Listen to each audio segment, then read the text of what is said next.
Hello, I'm Fiona Sitkin with a new episode of Stories of My Life. Welcome to our channel, The Bridge for Women Worldwide. I will be sharing with you today two memories that pertain to my professional personal life in Uzhgorod, Ukraine.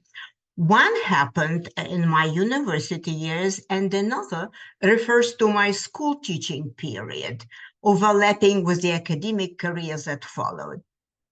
Memories retention is a strange thing for some reason. Some things you remember, and the other things you do not, and nobody knows why. Now, listen to what pops up in my head when I recall the early years as a career girl. The key word here is engagement. You will see why. My 5 university years have all been happy and fun. It's fun to be an 18-year-old, right? Memories of classes, professors, and friends remind me that have nothing lasts long. Nothing lasts long, forever. Student time is precious and should not be wasted. Make your days memorable.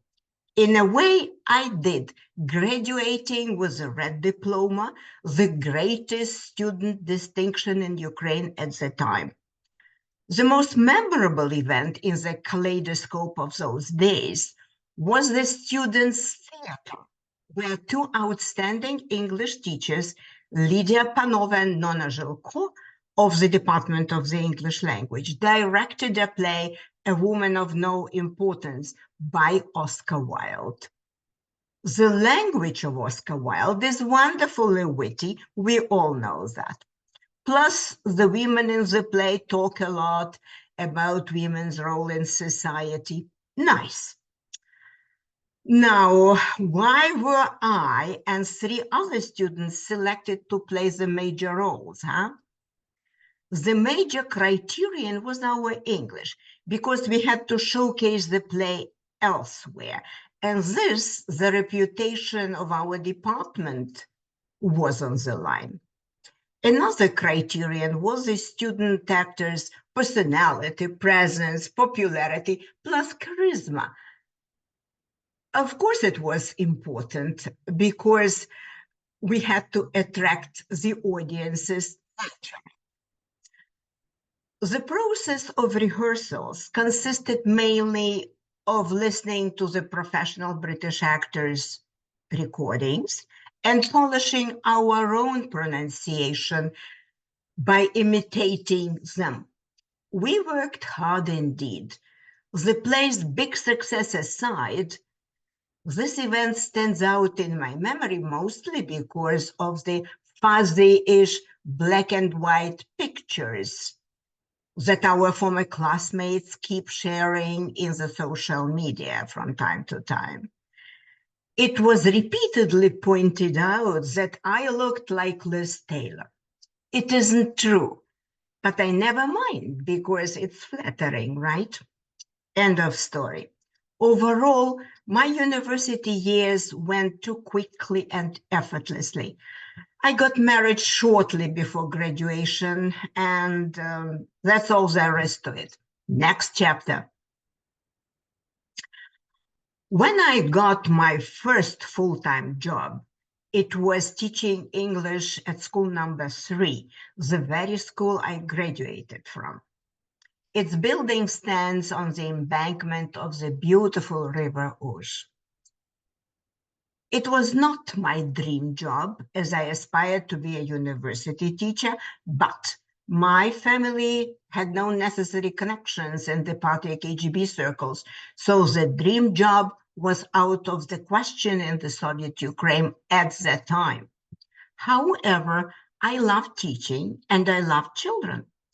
The difficulty was I had to learn how to teach, how to lead the class best, and how to make children love you enough to pay attention to you and willing to learn from you. That was the problem, underlined by the reality in which, for broader audiences, It looked unpractical to learn any foreign language since everybody in the former Soviet Union knew pretty much for sure that they would never be able to travel free abroad.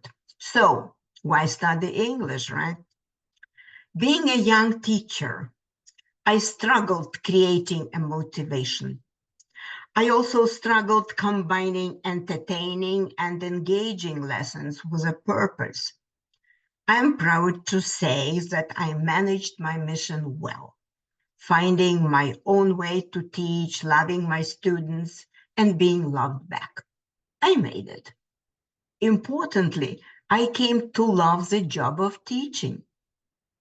And here is the memory I'd like to share. As it happens, I had a student who felt something special for me. I could see it in his eyes. A good student, although not the top one, he later went to Kharkiv to study engineering at some military college and eventually became an officer and lieutenant serving in Uzhhorod. He once brought me flowers when I stayed with my daughter Helen sick at home.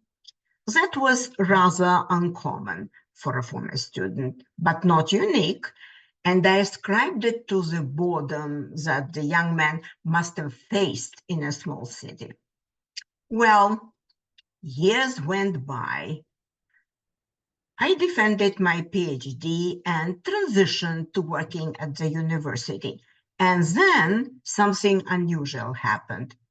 The young lieutenant came to my new workplace, waited for me in front of the university entrance doors, and said he had a confession to make.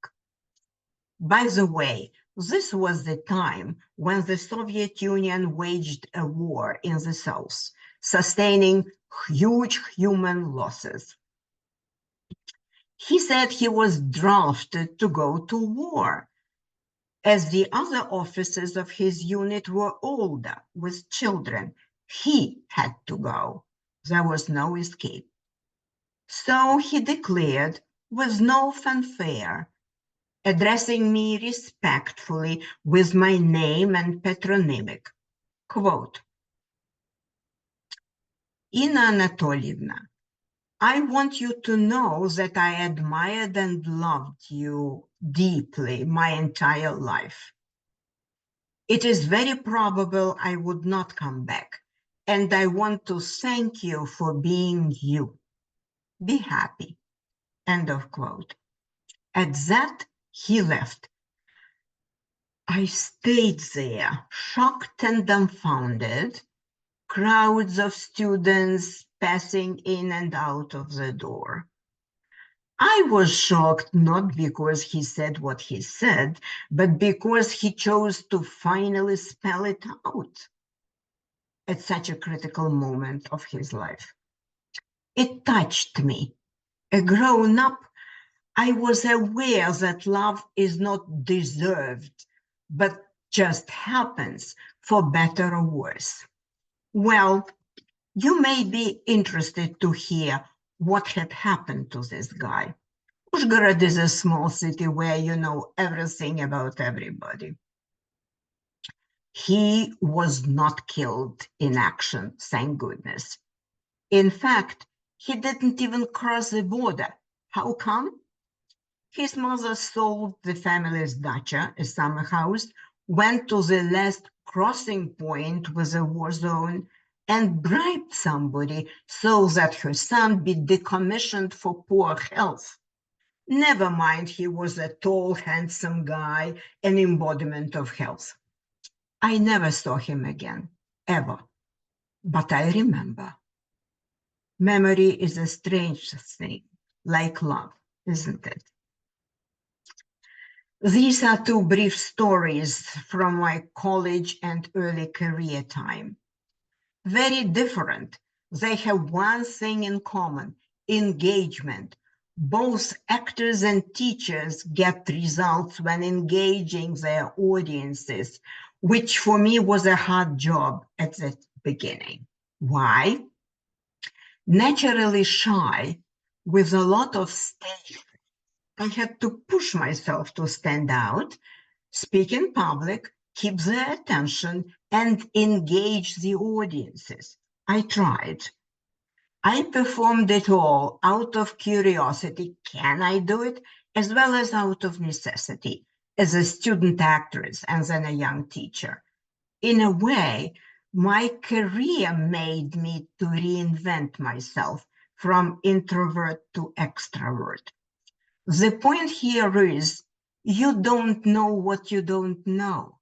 First, you don't know what you can really do until you challenge yourself by risking difficult, do or die, swim or sink life assignments without a fear of failing. Second, you don't know that consequences and what consequences your actions may trigger. It can be love or indifference, result or no result. Bottom line, act in good faith. Have no fear. Just do it. Live on. Thank you, my friends, for listening. Please subscribe to our channel. It's very important for me. And please tell us in comments what efforts you make to engage people and be a success. I am sure you do something interesting. I salute you. Bye-bye for now.